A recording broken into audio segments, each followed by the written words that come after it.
मेरी बहन जबरदस्ती मुझे अपने पति के साथ सुलाकर खुद सारी रात बाहर रहती। एक रात मेरे जीजू को पता चला कि मैं उसकी पत्नी नहीं बल्कि साली हूँ। फिर मेरे जीजू ने मेरे साथ ऐसा काम किया जिसे सुनकर आपके होश उड़ जाएंगे। रात को मैं गहरी नींद में थी कि मुझे महसूस हुआ कि मुझे कोई जगाने की कोशिश कर रहा है। मैं धीमी धीमी आंखें खोलकर देखी तो मेरे बेड के पास मेरी बहन खड़ी थी। मैं हैरान से उठकर बैठ गई। पहले दिमाग में ख्याल यही आया कि जीजू को कुछ हो तो नहीं गया कि वो इस वक्त मुझे जगाने आई हैं। पर जैसे ही मैंने उनसे पूछा कि क्या हुआ है तो वो फौरन मुंह पर हाथ रखी और मुझे चुप रहने का इशारा करते हुए कहने लगी कि यहाँ से उठो। मुझे हैरत हुई कि यह वह रात को मुझे जगाने क्यों आई हैं और मुझे खामोश रहने को क्यों कह रही हैं। और फिर कुछ दिन पहले सुनी हुई खबर की तरफ मेरा ख्याल गया तो मुझे लगा कि शायद घर में कोई घुस गया है, इसलिए वो ऐसा कर रही हैं। और मेरे इशारे से पूछा कि क्या बात है। उसने तो बात मुझसे कही। वो मुझे परेशान करने के लिए काफी थी।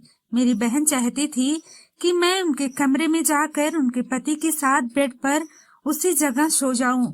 मैंने उनसे पूछा कि ऐसा क्यों चाहती हो आप, मैं उसके पति के साथ कैसे सो सकती थी। लेकिन वो जिद कर ली कि मैं 1 घंटे के लिए वहां रुक जाऊं और जब वह वापस आएंगी तो फिर से वहां से आ जाऊंगी।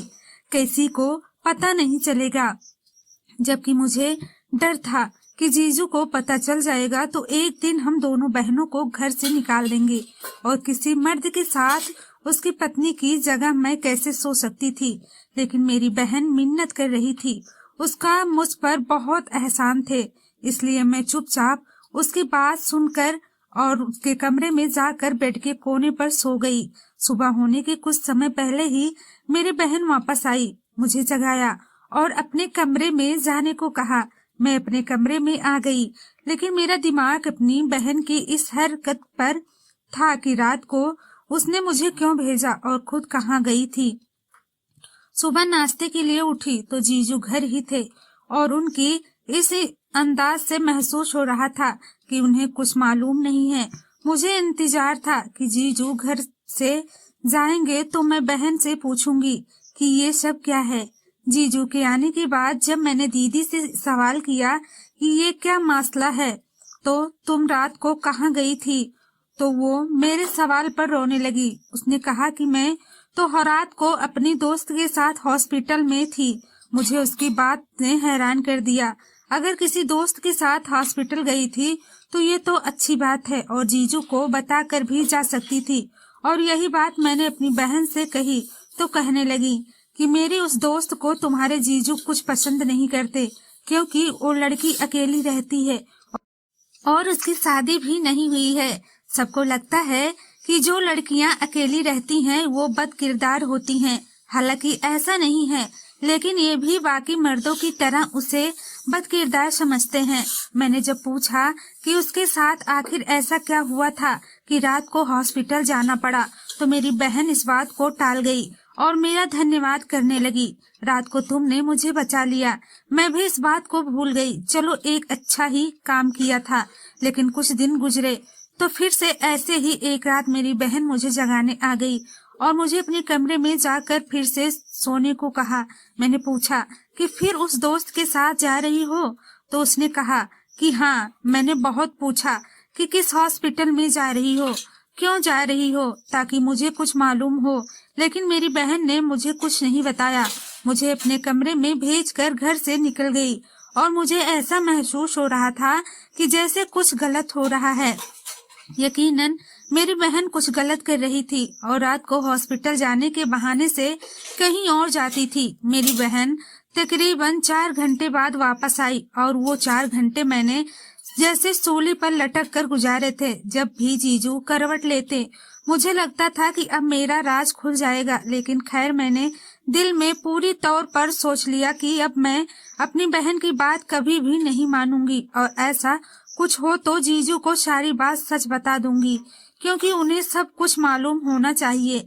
बहन ने मेरे पर सवाल को टाल दिया और ऐसे ही चलता रहा। तकरीबन एक हफ्ते बाद फिर से मेरी बहन मेरे कमरे में मौजूद थी और फिर आज रात फिर चाहती थी कि मैं उसके कमरे में जाके सो जाऊं।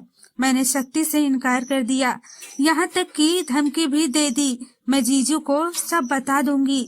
लेकिन उन्होंने कहा कि ठीक है, अगर तुम सब कुछ उन्हें बता दोगी तो मैं तुम्हें वापस भेज दूंगी, मैं यहाँ नहीं रखूंगी क्योंकि तुम्हें यहाँ कोई रहने भी नहीं देगा। मेरे भविष्य का सवाल था, इसलिए मैं न चाहते हुए भी जाकर उनके कमरे में सो गई। मैं सोच रही थी कि ठीक है, अगर यह बात खुलेगी तो बात मुझ पर भी आएगी। मुझे क्या करना चाहिए? क्या अपने जीजी को बता देना चाहिए या फिर खामोश रहना चाहिए?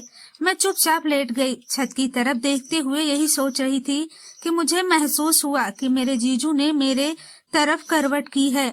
मैं झट से आंखें बंद कर ली ताकि उन्हें महसूस हो कि मैं सो रही हूँ और करवट लेकर उनकी तरफ पीठ कर ली। लेकिन उन्हें शायद अंदाजा हो गया था कि मैं उनकी पत्नी नहीं हूँ बल्कि साली हूँ, इसलिए उन्होंने अपनी पत्नी से और मुझसे अपने ही तरीके से बदला ले लिया। मेरा नाम सीता है, हम 2 ही बहनें हैं और हमारा घर एक छोटे से गांव में है। मुझसे बड़ी बहन रिया की शादी एक शहर में हो गई थी और वो मेरी पति के साथ शहर में रहती थी। मैंने जब मैट्रिक पास की तो पास की कॉलेज में एडमिशन के लिए फॉर्म जमा कर दिया क्योंकि हमारे गांव की लड़कियां वहीं पढ़ने जाती थीं। लेकिन मेरी बहन ने जिद की कि वो मुझे बड़े शहर में एडमिशन करवाएंगी और मुझे ही मेरे सारे डॉक्यूमेंट्स ले आ गई और अपने शहर में कॉलेज में जमा करवा दिए। जब मेरा एडमिशन हो गया तो उसने खुद ही ऑफर की कि ये मेरे घर में मेरे पास रहेगी। मेरी बहन ने अपने पति और मम्मी पापा को कैसे राजी किया मुझे नहीं मालूम। मैं तो खुश थी कि मुझे एक शहर के कॉलेज में पढ़ने का मौका मिल रहा है और गांव छोड़कर शहर में आ गई। मुझे यहाँ आए अभी ज्यादा दिन नहीं हुआ था, लेकिन हर कदम पर मेरी बहन मेरा साथ देती थी। जिस तरह का फैशन चलता था उस तरह के कपड़े ला कर देना, अच्छा बैग, जेब खर्च देना, घर का सारा काम मेरी बहन करती थी। और इसी तरह के बहुत से मुझ पर दीदी के एहसान बन गए। और वैसे भी वो मेरी बड़ी बहन थी, मैं उनकी हर बात माना करती थी। सब कुछ बिल्कुल ठीक चल रहा था जब पहली बार कॉलेज में छुट्टी हुई और मैं बहुत खुश थी कि वापस अपने गांव जाऊंगी और अपने दोस्तों से मिलूंगी। लेकिन मेरी बहन ने मुझे ज्यादा दिन गांव में रहने नहीं दिया कि तुम शहर में ही रहो और अपनी पढ़ाई पर ध्यान दो। न जाने उसकी जुबान में क्या मिठास थी कि माँ बाप भी हमेशा उसी का साथ देते थे। मुझे लगता था कि वो मेरा बहुत ख्याल रखती हैं, इसलिए इतनी प्रभाव करती हैं क्योंकि खुद उनसे छोटे से ही कॉलेज में पढ़ा था और शायद वो ये चाहती थी कि उसकी बहन अच्छे से पढ़े और गांव में सबसे आगे रहे। मेरी बड़ी बहन ने दिमाग में क्या चल रहा था ये मुझे मालूम नहीं था। मेरी छुट्टियां अभी कुछ बाकी थी और मैं गांव में वापस आ गई। मेरे जीजू भी मुझे घर का एक हिस्सा ही समझने लगे थे, इसलिए उन्हें ही मेरे आदत होती जा रही थी, इसलिए वो भी मेरे वापस आने से बहुत खुश थे। और जिस दिन मैं गांव से वापस आई उस दिन थकान की वजह से मैं जल्दी सो गई। जब आधी रात को मेरी बहन मेरे कमरे में आई, उसने चुपके से मुझे अपने कमरे में जाकर सोने को कहा और मेरे सवाल करने पर कहा कि मेरी दोस्त हॉस्पिटल में है और उसे मेरी जरूरत है। हमारे जीजू उसको पसंद नहीं करते, तुम जाकर सो जाओ ताकि उनको मालूम ना हो। मैं इस बात पर खामोश हो गई और इस पर ज्यादा सोचा नहीं, लेकिन मुझे क्या मालूम था कि एक बार उसकी बात मान के मैंने अपने लिए क्या मुश्किल खड़ी कर ली है और ये चीज मेरे ऊपर क्या क्या मुसीबत लाएगी। ये सच्चाई मुझे नहीं मालूम था। इस बात को एक हफ्ता ही गुजरा कि दोबारा से मेरी बहन ने मुझे कमरे में जाके सोने को कहा। मैं तो बहुत बहस कर चुकी थी, लेकिन आखिरकार मुझे उसकी बात माननी पड़ी और जब 2 से 3 बार यही आदत रहा तो मैं भी अब बहस करना छोड़ चुकी थी। और जब भी वो मुझे जगाती खामोशी से उसके कमरे में जाकर मैं सो जाती। लेकिन एक दिन मुझे ऐसा महसूस हुआ कि जैसे मेरे जीजू जाग रहे हैं और उनको मालूम है कि बिस्तर में उनके साथ उनकी पत्नी नहीं बल्कि साली है। मुझे बहुत डर लग रहा और मैं सोच रही थी कि उन्होंने मुझसे सवाल कर लिया तो मैं फिर क्या बताऊंगी। न जाने कैसे कुछ घंटे गुजरे, मेरी बहन वापस आ गई। दूसरे दिन सुबह दीदी को बताया कि मुझे लगता है कि रात को जीजू जाग रहे थे और उन्हें सब मालूम है। लेकिन मेरी बहन कहने लगी कि नहीं, उन्हें कुछ मालूम नहीं है। अगर मालूम होता तो यकीनन वो तुमसे सवाल करते या मुझसे सवाल कर लेते। तुम डरो मत। मुझे उसकी तसल्ली से बिल्कुल भी सुकून नहीं आ रहा था। जब तो मेरा कॉलेज भी शुरू हो गया था और ये सिलसिला भी जारी था। मेरी बहन पहले हफ्ते में एक बार जाया करती थी।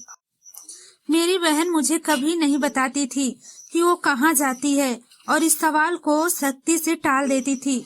और हैरत की बात ये थी कि वो जिस दोस्त का नाम बताती थी, उस दोस्त को आज तक मैंने कभी देखा भी नहीं था। न कभी वो हमारे घर आई थी और न ही मेरी बहन कभी दिन की रोशनी में उसे मिलने गई थी। मुझे तो शक हो रहा था और मुझे 100% यकीन था कि जो कुछ वो कर रही है मेरे जीजू जानते हैं। लेकिन बहन कुछ नहीं बता रही थी। मैंने सोच लिया कि पहले की बात खुल जाए, मुझे सारी हकीकत मालूम करनी होगी। इसलिए मैंने सारी प्लानिंग कर रखी थी। 2 दिन हो गए थे और बहन ने मुझे रात को अपने कमरे में जाने को नहीं कहा था। इसलिए मुझे यकीन था कि आज की रात वो जरूर कहेगी। इसलिए जब रात को बहन ने जगाया तो मैं चुपचाप उसके कमरे में जाकर बिस्तर पर लेट गई। और बहन ने जब देखा कि मैं लेट गई हूँ तो वह घर से निकल गई। लेकिन मैंने पहले से प्लानिंग कर रखी थी, इसलिए फौरन बिस्तर को अपना शरीर बनाया और दबे कदमों से उसके पीछे पीछे घर से निकल गई। मुझे इस चक्कर में डर भी लग रहा था, लेकिन मुझे सच्चाई का पता लगाना था। मुझे नहीं मालूम था कि उसका अंजाम क्या होगा, लेकिन जहाँ मेरी बहन जा रही थी मैं उसके पीछे पीछे जा रही थी। मुझे इस बात की भी परवाह नहीं थी कि मेरे जीजू जाग गए तो फिर क्या होगा, क्योंकि मुझे पहले से ही यकीन था कि वह सब जानते हैं। गली में बहुत अंधेरा था और बहन के दबे पांव पीछे पीछे चल रही थी। मैंने काली चादर ले रखी थी और अंधेरे का ही हिस्सा मालूम हो रही थी। मैं बहुत ज्यादा डरपोक थी, दिल में बहुत डर लग रही थी। लेकिन मेरी बहन बगैर किसी डर और खौफ के आगे जा रही थी। मुझे यूं लगता था जैसे उसे एहसास हो रहा हो कि कोई उसके पीछे आ रहा है, क्योंकि वह थोड़ी देर के बाद रुक के पीछे भी देख लेती थी। लेकिन मैं अंधेरे में काला चादर देखकर चल रही थी, इसके लिए शायद उसे नजर नहीं आई। मैंने देखा कि मेन रोड पर मेरी बहन एक गाड़ी में बैठकर चली गई। अंधेरे की वजह से गाड़ी का नंबर भी न देख सकी और हैरत की बात ये थी कि गाड़ी की हेडलाइट वगैरह भी ऑन नहीं थी और गाड़ी भी काले रंग की थी। इससे मुझे कुछ भी मालूम न हो सका कि वो कैसी गाड़ी है, उसका क्या नंबर है। मेरे पास अब कोई रास्ता नहीं था, इसलिए मुझे वापस आना पड़ा। मैं खामोशी से अपनी बहन के कमरे में आ गई और उसकी जगह जाकर लेट गई। लेकिन मुझे इस रात यकीन था कि मेरे जीजू जाग रहे हैं। लेकिन उन्होंने मुझसे कोई सवाल नहीं किया और न ही मैंने कोई आवाज पैदा की।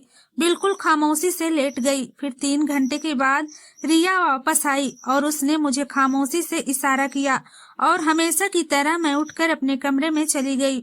वो अपनी जगह पर जाकर लेट गई। लेकिन मैंने सोच लिया था कि आज सुबह अपनी बहन से फिर सवाल करूंगी कि वो कहाँ जाती है। अगर उसने मुझे कुछ न बताया तो सच सच सारी बातें अपने जीजू को बता दूंगी, क्योंकि मैं इस खेल का हिस्सा नहीं बन सकती थी और ना ही बनना चाहती थी। मुझे अपनी बहन पर हैरत हो रही थी कि वो कैसे ये सब कुछ कर रही है, क्योंकि मुझे यकीन था कि वो गलत रास्ते पर चल रही है और उसकी ऐसी कोई दोस्त नहीं है। यकीनन 2-3 घंटों के लिए किसी लड़के के लिए साथ जाती है और सब मैं अपनी बहन के मामले में बहुत गौर कर रही थी।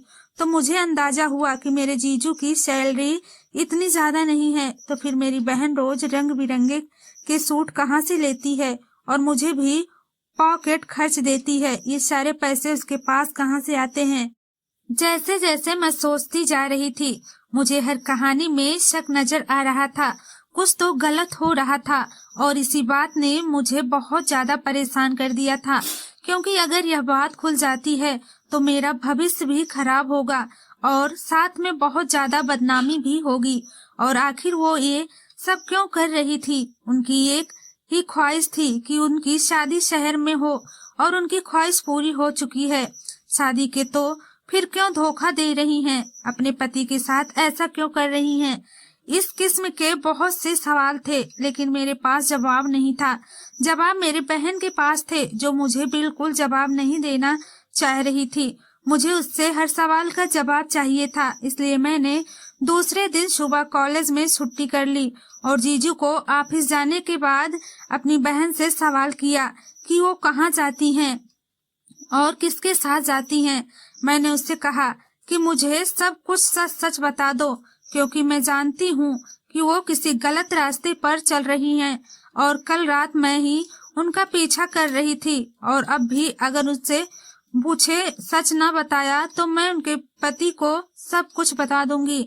मेरी बात सुनकर कुछ देर तो मेरी बहन परेशान में आई, लेकिन फिर उसने कहा कि अगर मैं किसी के साथ जाती हूँ तो मेरा मसला है, तुमको इसमें पढ़ने की जरूरत नहीं है। मैं तुम्हें यहाँ इसलिए लाई थी कि तुम मेरा साथ दे सको। मेरा और तुम्हारा चेहरा एक जैसा है। अंधेरे में बिल्कुल समझ नहीं आता कि मैं कौन हूँ और तुम कौन हो, और तुम्हें ये सब कुछ करना ही होगा जब तक मैं चाहती हूँ। अगर तुम मना करोगी तो मेरे पास एक ही रास्ता है, मैं तुम्हें गांव वापस भेज दूंगी और माँ बाप को ये बता दूंगी कि तुम्हारा जीजू से किसी किस्म का कोई रिश्ता था, इसलिए मैंने तुम्हें वापस भेजा है। इसके बाद न तो तुम्हें मम्मी पापा आगे पढ़ने देंगे और न ही गांव में तुम्हारी कोई इज्जत रहेगी। तुम्हारा सारा सपना सपना बनकर रह जाएगा। उसकी इस बात ने मेरी आंखें खोल दी थी। अगर दीदी सच में ऐसा कर दिया तो मैं किसी को मुंह दिखाने के लायक नहीं रहूंगी। लेकिन मुझे अपनी बहन की खुदगर्जी पर अफसोस भी हो रहा था। उस वक्त तो रोते हुए मैं वहां से उठ गई, लेकिन अपने कमरे में जाकर सोचने लगी कि दीदी ने ये सब कुछ क्यों कर रही हैं। वो तो बहुत ही सही लड़की थी, उसकी सारी जवानी मेरे सामने ही थी। अब उसके कभी कोई गलत रास्ता नहीं चुना था। हालांकि वह शहर में अकेले पढ़ने भी गई थी। इसके शहर से 3 महीने का कंप्यूटर कोर्स किया था। वो अकेली रहती थी, कभी भी उनके बारे में कोई गलत बात नहीं सुनी थी। तो अब वो शादीशुदा हैं, तो ऐसे काम क्यों कर रही हैं? कभी लगता वो कुछ गलत नहीं कर रही हैं, लेकिन आंखों देखा कभी झुठलाया नहीं जा सकता है। मैं हर तरफ से फंस गई थी। अगर किसी को कुछ बताती तो मेरी बेइज्जती थी, और अगर ना बताती तो मुझे अपनी बहन के इशारों पर नाचना था और उनकी कठपुतली बनकर रहना था। इसलिए हर रास्ता बंद हो चुका था। पढ़ाई अधूरी छोड़कर गांव जाती तो भी सब सवाल करते, और अगर किसी ने कुछ बताती तो बहन की धमकी सामने थी। इसलिए मुझे खामोशी से वही करना था जो वो कह रही थी। हालांकि इस काम में मेरा दिल राजी नहीं था, और उधर मेरे जीजू के रंग बदलते जा रहे थे, जो मेरे लिए बहुत ज्यादा परेशान की बात थी। वो बहन के सामने तो बिल्कुल नॉर्मल रहता था, लेकिन जैसे ही मेरी बहन आगे पीछे होती तो मुझसे इशारे में बातें करने लगते, जैसे वो जानते हो कि मैं रात को उनके पास सोती हूँ। ये बात मेरे लिए और ज्यादा मुसीबत थी। मैं पढ़ाई छोड़कर हॉस्टल में नहीं रह सकती थी। मैंने सोचा था कि माँ बाप ने नहीं तो जीजू से ही बात जरूर कर लूंगी, लेकिन अब उनकी मीठी मीठी बातों की वजह से मैं उनसे भी खींची हुई रहती थी। अब मेरे लिए कोई रास्ता नहीं था सिवाय भगवान के। मैं रो रो कर भगवान से प्रार्थना कर रही थी, और वो मेरी बहन को सही रास्ता दिखा दे, या मुझे इन सब से निकलने की कोई रास्ता बता दे। एक बार बहन की अलमारी से कोई चीज ढूंढ रही थी कि मैंने आंखों से एक अजीब सी चीज देखी। पीछे के साइड कुछ छुपाया गया था, और जब मैंने वो खोल कर देखा तो मैं हैरत में रह गई। उसमें लड़कियों की जीन्स और शर्ट पड़ी हुई थी। ऐसा कपड़ा तो हमारे यहाँ दूर दूर तक कभी किसी ने नहीं पहना था। मैंने अपनी बहन को भी पहनते कभी नहीं देखा था। तो इसका मतलब यह है कि मेरा शक सही है, मेरी बहन गलत रास्ते पर चल रही है। दोस्तों से मिलने के लिए ऐसा कपड़ा पहनती है। इस चीज से मुझे परेशान कर दिया, और अपनी बहन से मुझे नफरत महसूस हो गई। और जीजू का व्यवहार बदलता जा रहा था, और बहन को भी नहीं बता सकती थी। जो खुद किसी गलत रास्ते पर चल रही हो, वह मेरी क्या मदद करेगी? वो तो मुझे अपने पति के साथ ही मिलकर बदनाम कर देगी। और फिर एक दिन भगवान ने मेरी सुन लिया। मुझे सारी हकीकत मालूम हो गई। मैं कॉलेज से वापस आई तो हमारे घर के सामने कुछ अजीब किस्म का भीड़ था। मुझे किसी अनहोनी का एहसास हुआ। मैं भीड़ को हटाते हुए जब अंदर पहुंचती तो सामने का मंजर मुझे बहुत ही डरा दिया। पुलिस वालों ने मेरे जीजू को पकड़ रखा था और मेरी बहन वहीं पर खड़ी थी, लेकिन कुछ भी नहीं बोल रही थी। मैंने पूछा कि ये सब क्या हो रहा है, तो मेरी बहन ने फौरन मुझे पकड़कर अपने पीछे कर लिया और कहा, बिल्कुल खामोश रहो। मुझे लगता है कि मेरी बहन ने अपने पति को पकड़ा दिया है ताकि वो किसी और के साथ रंगरलिया मना सके। यही बात मैंने अपनी बहन से कही तो उसने मुझे खामोश रहने को कहा। मेरे जीजू चीखते रहे और पुलिस उनको पकड़ कर ले गई। भीड़ हटने के बाद मैं अपनी बहन पर गुस्सा होने लगी। तुम्हें अपने पति को गिरफ्तार नहीं करवाना चाहिए था। उन्होंने क्या जुर्म किया है? अगर तुम्हें वह पसंद नहीं थे तो उनसे डिवोर्स ले लेती, लेकिन बेगुनाह को ऐसे पकड़वाना बिल्कुल भी सही बात नहीं है। मेरी बहन ने कहा कि वो बेगुनाह कैसे हैं? क्या वो तुम्हें तंग नहीं करते थे? इस बात पर मैं सर झुका कर रह गई। तो मेरी बहन ने कहा कि तुम यहाँ बैठो, मैं तुम्हें बताती हूँ कि हकीकत क्या है। और फिर मेरी बहन ने मुझे जो हकीकत बताई वो मुझे हैरान करने को काफी थी। उसने जो मुझे बताया ये उसी की जुबानी बता रही हूँ। शादी से पहले मैं शहर में 1 महीने का कोर्स करने आई थी। तुम्हें याद है? मैंने कहा कि मुझे याद है। तो उस पर उसने मुझे बताया कि वो कंप्यूटर्स कोर्स नहीं था, बल्कि उसने पुलिस फोर्स ज्वाइन कर ली थी और वो उनकी ट्रेनिंग देने आई थी और घर में यह बात किसी को नहीं बताया। ये बात सिर्फ उनके और मेरे मम्मी पापा को मालूम था। कुछ साल के बाद उसका रिश्ता आ गया था और मम्मी पापा ने जिद करके उसके साथ जल्दी शादी कर दी। मैं खुद भी शादी से बहुत खुश थी, लेकिन जब शादी के बाद उसके अपने पति से कहा कि वो पुलिस फोर्स ज्वाइन करना चाहती हैं, तो उन्होंने इससे सख्ती से मना कर दिया। उसने बिल्कुल नहीं बताया कि वो ऑलरेडी फोर्स ज्वाइन कर चुकी हैं, लेकिन जब उसने जॉब ज्वाइन किया है तो उसके हेड ने उसे कहा कि वो रिजाइन ना करें, बल्कि वो डेली ना आए, लेकिन पुलिस की जो छुपी हुई मिशंस हैं उनमें वो मदद कर लिया करें। उस पर उसने हामी भर ली। ऐसा लगा था कि घर की मजबूरी की वजह से उसका पति मना कर रहा है। एक बार एक छुपी हुई गैंग के खिलाफ उन्हें सबूत ढूंढना था और उसने पति को बताए बगैर ही काम शुरू कर दिया। लेकिन जब गैंग के बारे में मालूम किया गया तो उसका पति भी उसी गैंग का हिस्सा था और इसलिए पुलिस फोर्स ज्वाइन करने से मना कर रहा था।